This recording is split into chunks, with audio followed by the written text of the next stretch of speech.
Now, let's say you get a girlfriend, a boyfriend, a fiance, a wife, or an husband, or any romantic relationship, and all of a sudden, it turns out to be pretty toxic. I mean, it was amazing, fine. It was heavenly in the start, but now it's also toxic. There's so much stuff going on, and you don't really like this relationship. Now, the reason why, or the main reasons, one of the main reasons why many relationships turn from amazing honeymoon phase, good relationship to a very toxic relationship is because both of the partners or one of the partner wants to control the other. Most of the times, both the partners want to control each other. And you have to understand that you can't really control anybody. So when you're trying to control the other person and instilling your belief systems, trying to make them to follow your likes, your dislikes, some of kind of repels them away from you, and you can't really control them. Even they will try to imply these techniques onto you. So when you start trying to control their every move, you want to know where they are, what they're doing, you want to control every little decision that they make. Guess what? They will do the same thing to you. It's like your external reality is a mirror reflection of your internal reality, and your actions have a ripple effect. Like whatever you put out into the world, you will receive it back. So when you are trying to control the other person, I mean, you can't really control them. It kind of restricts them, and they will feel the pressure that has been inflicted upon them. And especially when it's coming from a person that they actually love, it kind of pisses them off, and they kind of get back at you, and they want to control you again. Now, why I say this, that you can't really control anybody, is because we as human beings, we try to control everything. We think we're too smart. I mean, a very good example is go take a tiger, all right? Go buy a tiger from a zoo, keep it in your house, ask the tiger to dress up in very formal clothes, take the tiger out to a Michelin star restaurant, order a bottle of champagne, and ask the tiger to stay calm. Use, ethique, use a napkin, use the glass of champagne to drink the champagne, talk politely to the guests. Try to do that to a tiger and see how it reacts. It's going to eat you. Like, it's literally going to eat you. Go get a 20-foot Burmese python, put it in your bedroom, all right? And let's say you have a child. Tell that python, hey, little python, take care of this child. Yesterday you didn't take care of this child. You didn't do your duties. You made a mess out of this house. So now I'm not going to give you food. You have to take care of my baby. Only then I'll give you food. Guess what the python is going to do? It's going to swallow your kid. It's going to eat your kid. And even if you go try it with a dog, go take a dog and tell the dog, look, you have to act a certain way. You have to dress up, wearing boots. You got to wear a tie. You got to wear a watch. You got to wear a ring. The dog is going to bite you. So you understand, like, a dog is a dog, a snake is a snake, and a tiger is a tiger. In a similar way, people are themselves. Allow them to be themselves. So when you get into a relationship, you kind of get this idea. You think you're way too smart, and you want to make the other person kind of change to your belief systems, your likes, your dislikes. And this kind of has a ripple effect. And the other person wants you also to fit into their likes, their dislikes, their belief systems. And this compounds, and several months or years down the line, you'll wake up and you'll realize, like, why am I in a toxic relationship? This relationship sucks. Why am I here? And then you won't really understand the core, root cause that has happened.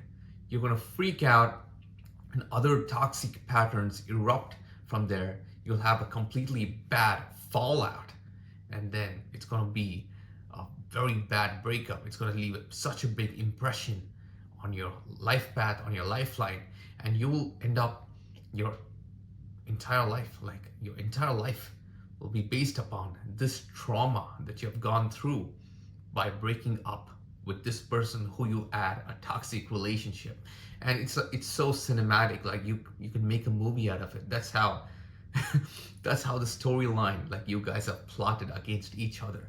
I I mean, it has all the action, it has all the drama, it has the gossip, it has the punchlines in it. I mean, whatever you say to each other while you're arguing in a very toxic manner, it doesn't really help anyone in the long term. It's like both of you gave each other trauma, and now both of you are coping with that trauma and trying to put on like a fake front just to escape from the trauma, showing off that you're cool, that you're not really caring about that situation that happened. You're just moving on life, but internally you feel the pain, you feel the shame, you feel the guilt. So break out of it. So stop controlling people.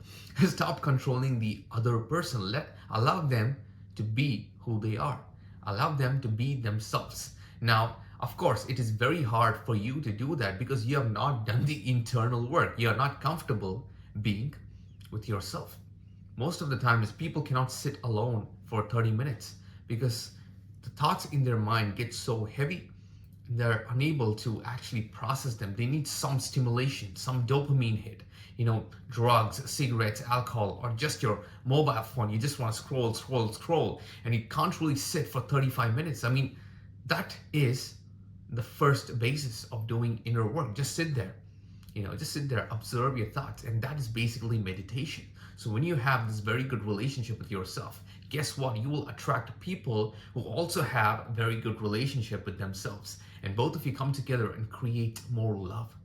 There is no trauma bonding there. There's no toxic patterns that will ruin, your entire life because it imprints such a heavy trauma on both of your subconscious mind, and you're just running from it.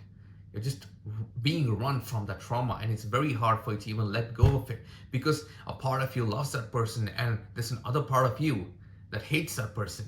And love and hate combined together, like that song, I Love You, I Hate You. I mean, you have so much mixed feelings about your partner, and it kind of ruins both of you. So stop trying to control. And the same thing applies. Like, the reason why we love dogs so much is because the dog loves you for who you are. The dog doesn't care about what you did 2 weeks ago on a Saturday evening right before dinner. Like, you take the dog out to a cafe, right? It's evenings, 7 p.m. You take them out on a cafe. Take your dog to a cafe around 7 p.m.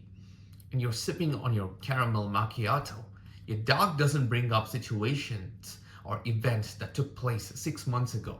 Your dog doesn't, rub its hands on your shoulder, tap on you and say, would you love me if I was a bug? Would you love me if I wasn't tall enough? Would you love me if I was a cat? Your dog doesn't do that. Your dog doesn't create drama, unnecessary trauma out of thin air. The dog loves you for who you are.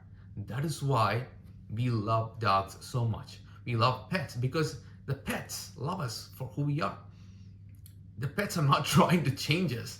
Imagine if the dog comes up to you and says, I will allow you to cuddle with me only if you eat dog food, only if you wear a dog collar with me, only if you walk around with me in a dog walking style. Go run around the park, bite the ball, chew on the ball, and spit it out. Only then I will care for you, you petty human. I mean, no dog does that. The dog loves you for who you are. That is why we love dogs so much. And that's why people even compare dogs to human beings, telling that dogs are better than human beings. I mean, in a way, the dogs don't judge you. The dogs don't bring up unnecessary drama. The dogs don't do trauma bonding. The dogs don't have a toxic relationship with you. It's only humans who have toxic relationships with each other, and they get this dopamine hit. They get high of hurting each other and themselves in the process. I mean, it's so weird.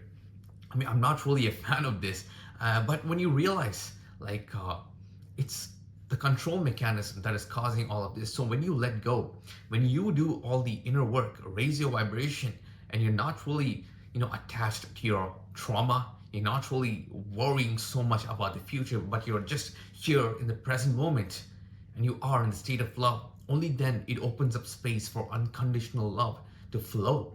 And you reflect, you attract a person who's also very similar to this vibration, to this state. You attract a person who's also not attached to any past trauma, who has done the inner work and who is present to this very moment, and who has space to accept that unconditional love. And both of you come together and love just blossoms. And there's no toxic behavior there. There is no trauma bonding. It's like both of you are thriving in life. You're free flowing and everything comes so naturally. And it saves you from a lot of trauma, a lot of pain, and from a lot of heartbreak songs, a lot of heartbreak movies and heartbreak experiences. Essentially, your life becomes more wonderful. So stop trying to control each other. Allow themselves to be who they are, because only then it is called unconditional love. Only then it's called true love. Because when you're trying to control people, when you're trying to put some conditions, like this person has to be a certain way, only then I can be in this relationship. Like, I mean, some values, ethics, and character is fine. Okay, that is good. Having morals, character is good. But when you put this insane conditions, like I have to control this person has to update me every single minute what that person is doing. I want to know every single detail. The person must report to me. And you become the stalker, like that guy from the show You. And that is very weird. That's messed up. When you cross that line, it doesn't really become a relationship. It's not love. It's a business deal. And it just crosses that business deal when you become a stalker. It's more like you become this maniac, like that guy from the show You. I mean, that was a messed up show. Don't watch that. I mean, because you might get ideas. Don't watch that. So anyways, stop trying to control people and start, working on yourself. Let go, and you'll find like it is so much more easier not to control people only when you do the inner work. Because if you have not done the inner work, you will have tendencies to go control people, get hold of them. I should know what they're doing. They must be dependent on me. I mean, it's messed up. So do the inner work, let go, and stop trying to control. Eventually, accept unconditional love. Love the other person unconditionally and watch your life blossom with love.